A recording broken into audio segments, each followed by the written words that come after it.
Hello बच्चों, welcome to Mohini magic math and हम लोग क्लास 9 का चैप्टर 6 लाइन एंड एंगल्स की एक्सरसाइज 6.2 का क्वेश्चन नंबर 5 करेंगे। चलिए तो स्टार्ट कर लेते हैं।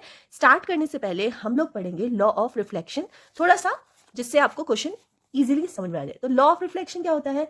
तो देखिए, ये एक मिरर होता है, आपने पढ़ा होगा साइंस में। ठीक है, ये आपका मिरर है और सपोज ये एक पॉइंट है। अब यहां से आप एक रे आती है। जब रे एंटर होती है, सपोज कोई लाइट किसी मिरर से टकराती है, तो इस लाइट को, इस जो ये वाली रे है, इसको हम क्या बोलते हैं? Incident ray. ठीक है, इंसिडेंट रे। ठीक है, और जब ये रे टकरा जाती है उसके बाद ये वापस से भी तो आती है, तो ये एक एंगल के थ्रू, एंगल बनाते हुए ये वापस जाती है। ठीक है, इसको क्या बोलते हैं? रिफ्लेक्टिव रे। ये रिफ्लेक्टिव रे हो गई। ठीक है, और जब हम इसी मिरर में हम देखते हैं तो इस तरह से देखा जाता है। ठीक है, और ये क्या हो गई? नॉर्मल रे। ठीक है, जैसे कि हम यहां से देखते हैं। ठीक है, अब ये जो नॉर्मल रे है, ये इंसिडेंट और रिफ्लेक्टिव रे के बीच में जो बना एंगल है, इसको दो पार्ट्स में इक्वली डिवाइड कर देती है। ठीक है, means in angle of incident ray is equals to angle of reflective ray. ठीक है, यहां पे आप लिख सकते हो incident ray is equals to reflective रे, या फिर एंगल भी डाल सकते हो कि एंगल। ठीक है, तो बस इतना सा आपको बताना था। चलिए तो आप क्वेश्चन को हम स्टार्ट कर लेते हैं। तो सबसे पहले हम क्वेश्चन को एक बार जल्दी पढ़ लेते हैं कि फिगर आपको दिया हुआ है यहाँ पे, और इसमें दे रखा है P Q and R S are two mirrors. ठीक है, पी क्यू एक मिरर है और ये आर एस एक मिरर है, placed parallel to each other, एक दूसरे के पैरेलल में है। ठीक है, and incident ray A B strikes the mirror P Q at B. Means A B एक स्ट्राइक, मतलब एक रे गई है और वो पी क्यू पे बी पॉइंट पे डली है। ठीक है, अब ये कौन सी रे होगी? आपकी इंसिडेंट रे। इंसिडेंट रे मतलब जो रे एंटर करती है। ठीक है, बाहर से कोई आपकी लाइट एंटर एक मिरर से टकरा रही है। ठीक है, तो इसे बोलेंगे हम इंसिडेंट रे। ठीक है, और टकरा के वापस से बाहर आ रही है तो उसको बोलेंगे, जब बाहर निकलती है तो क्या बोलेंगे? इसे रिफ्लेक्टेड रे। ठीक है, तो the reflected ray move along the path of BC. ठीक है, तो बीसी के पाथ से वो रिफ्लेक्टेड रे बाहर निकली और फिर the mirror R S of sea and strike the mirror R S of sea, और फिर से बीसी क्या हुआ? इंसिडेंट रे बनी। पहले यहां से यहां टकराई, यहां से निकली और इंसिडेंट रे बन के आर एस वाला जो मिरर है इससे फिर से टकराई, और टकरा के इसकी रिफ्लेक्टेड रे निकली सी डी।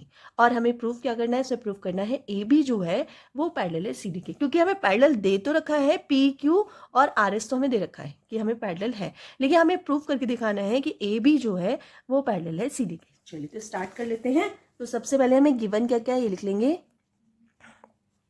गिवन है हमें P Q parallel R S. ठीक है, प्रूफ हमें क्या करना है? टू प्रूफ हमें करना है A B parallel C D, ये हमें प्रूफ करके दिखाना है। ड्रॉ, इसमें थोड़ा सा ड्रॉ भी करना पड़ेगा, तो हम क्या ड्रॉ करेंगे इसमें? तो देखिए, मैंने आपको अभी लॉ ऑफ रिफ्लेक्शन बताया था कि इंसिडेंट रे निकल इसके अंदर जाती है और टकरा कर वापस जो निकलती है वो रिफ्रैक्टेड रे होती है। ठीक है, और बीच में क्या होती है? एक नॉर्मल रे होती है।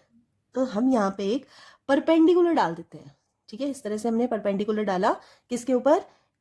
पी क्यू के ऊपर एक परपेंडिकुलर डाला, और इसको पॉइंट दे देंगे, इस परपेंडिकुलर का नाम हम दे देते हैं एक्स बी। ठीक है, तो हम यहाँ क्या लिखेंगे? यहाँ लिखेंगे हम एक्स बी परपेंडिकुलर ऑन किसके ऊपर? पी क्यू के ऊपर। इसी तरह यहाँ भी हम एक नॉर्मल रे डाल देते हैं। ये रे हो गई हमारी एक्स सी वाई। ठीक है, तो ये भी हमारा क्या हो गया? ये देखो, सी वाई जो है वो परपेंडिकुलर है आर एस के ऊपर। ठीक है, इतना समझ में आ गया। अगर ये भी परपेंडिकुलर है और ये भी परपेंडिकुलर है, दोनों परपेंडिकुलर है, किसके ऊपर? पैरेलल लाइंस के ऊपर ही परपेंडिकुलर है।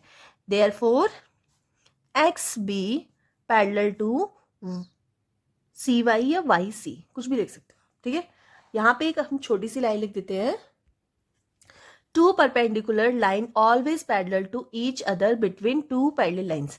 मतलब दो पैरेलल लाइंस है, इनके ही ऊपर बीच में क्या डाली गई है, दो परपेंडिकुलर लाइन डाली गई है। तो ये वाली परपेंडिकुलर लाइन और ये वाली परपेंडिकुलर लाइन, ये दोनों अगर आप देखोगे तो आपस में क्या है, पैरेलल है, क्योंकि भी बिल्कुल स्ट्रेट है, ये भी बिल्कुल स्ट्रेट है, तो ये दोनों भी आपस में पैरेलल होंगी, बस ये लिखा हुआ है। ठीक है, तो अभी हमने क्या देखा, एक्स बी जो है पैरेलल है वाई सी के। हमें ये प्रूफ नहीं करना है, हमें प्रूफ करना है ए बी, ये वाली लाइन प्रूफ करनी है इसके। ठीक है, तो यहाँ तक तो आपको समझ में आ गया कि ये दोनों लाइन एक दूसरे के पैरेलल है। चलिए ठीक है, अगर ये लाइन एक दूसरे के पैरेलल है तो फिर लॉ ऑफ रिफ्लेक्शन, अभी हमने पढ़ा था ना, लॉ ऑफ रिफ्लेक्शन क्या था, इसमें था angle of incident equal to angle of reflection. ठीक है, मीन्स ये वाला एंगल इस एंगल के इक्वल होगा और ये वाला एंगल इस एंगल के इक्वल होगा। ठीक है, अब हम लोग क्या करेंगे, देखिए इसको एंगल 1 बोल दीजिए, इसको 2, इसको 3, इसको 4, क्योंकि एंगल के नेम लिखेंगे तो बहुत ज़्यादा हेक्टिक हो जाता है, भूल भी जाते हैं, इसलिए 1 2 3 4 करके आप इजीली कर सकते हैं। तो यहाँ पे हम लिख लेंगे एंगल 1 इजकल्स टू एंगल 2, क्योंकि एंगल 1 क्या हो गया, एंगल ऑफ रिफ्लेक्शन हो गया, और एंगल 2 क्या हो गया आपका, एंगल 1 आपका क्या हुआ, एंगल ऑफ इंसिडेंट, और एंगल 2 क्या हुआ आपका, एंगल ऑफ रिफ्लेक्शन। ठीक है, तो दोनों आपस में बराबर हो गए, क्योंकि बाइसेक्ट हो रहे हैं एक प्रकार से। ठीक है, तो 1 और 2 आपस में बराबर हो गए। इसी तरह यहाँ आप देखेंगे तो यहाँ भी एंगल 3 इजिकल्स टू एंगल 4। ठीक है, अब नेक्स्ट आप देखिए कि ये वाला एंगल, अभी मैं इसको रफ में करके दिखाती हूँ तब आपको समझ में आएगा। ये देखिए, पहले हम लोग नीचे लेके आते हैं, मैं कौन सी लाइन ड्रॉ कर रही हूँ, ये वाली लाइन ड्रॉ कर रही हूँ, ये वाली लाइन में यहाँ ड्रॉ कर रही हूँ। ठीक है, और ये वाली लाइन में यहाँ ड्रॉ कर रही हूँ, क्योंकि ये दोनों लाइन पैरेलल हैं एक दूसरे के। ये वाली लाइन क्या नाम है इसका, एक्स बी, और ये वाली है सी वाई। ठीक है, और ये दोनों आपस में पैरेलल हैं, और यहाँ से ये इस तरह से गया है रे, इस तरह से एक लाइन गई हुई है, ये देखिए सेम है ना, मैंने क्या ड्रॉ किया, ये ड्रॉ किया है, ये ड्रॉ किया है दोनों। ठीक है, और एक ये वाली लाइन ड्रॉ कर दी है। ठीक है, अब और ये दोनों लाइंस के आपस में पैरेलल है, ये देखिए इस तरह से ये दोनों लाइन आपस में पैरेलल है, तो ये वाला एंगल इस एंगल के इक्वल होगा। क्यों इक्वल होगा, alternative interior angle, alternative interior angle हुए दोनों। ठीक है, मीन्स ये वाला एंगल कौन सा था, एंगल 2, और ये वाला एंगल कौन सा था, एंगल 3। ये दोनों एंगल्स आपस में इक्वल होंगे, क्यों, क्योंकि ये दोनों पैरेलल लाइंस है। ठीक है, इसलिए तो बस यहाँ पे हम लोग अब क्या लिखेंगे, एंगल 2 इक्वल टू एंगल 3। क्यों लिखेंगे, ऑल्टरनेटिव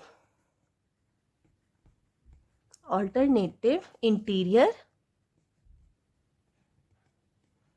एंगल्स। ठीक है,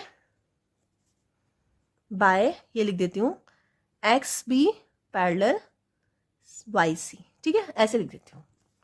ठीक है, अब आप एक चीज नोटिस करेंगे, एंगल 1 इजकल्स टू एंगल 2, ये पता ही है आपको।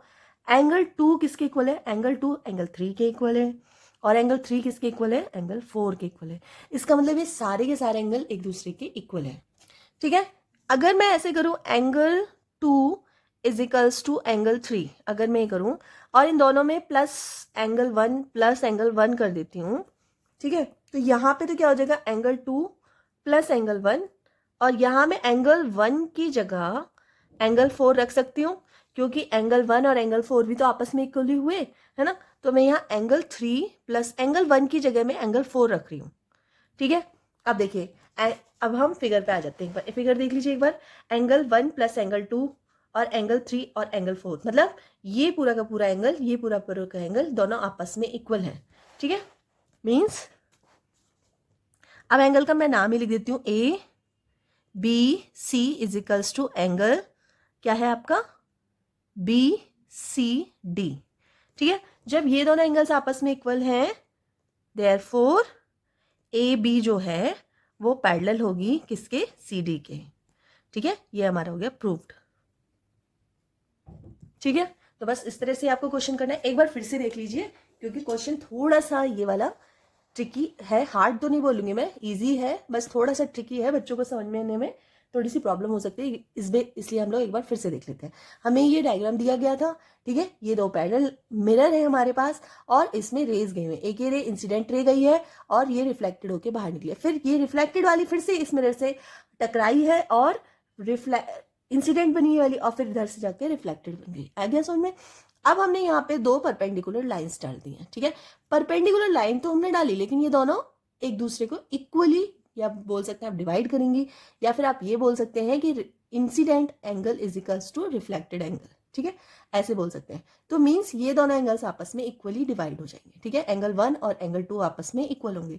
इसी तरह यहाँ भी सेम है कि ये बीच में एक परपेंडिकुलर लाइन डाली गई है और एंगल 3 एंगल 4 आपस में इक्वल होंगे। क्यों इक्वल होंगे?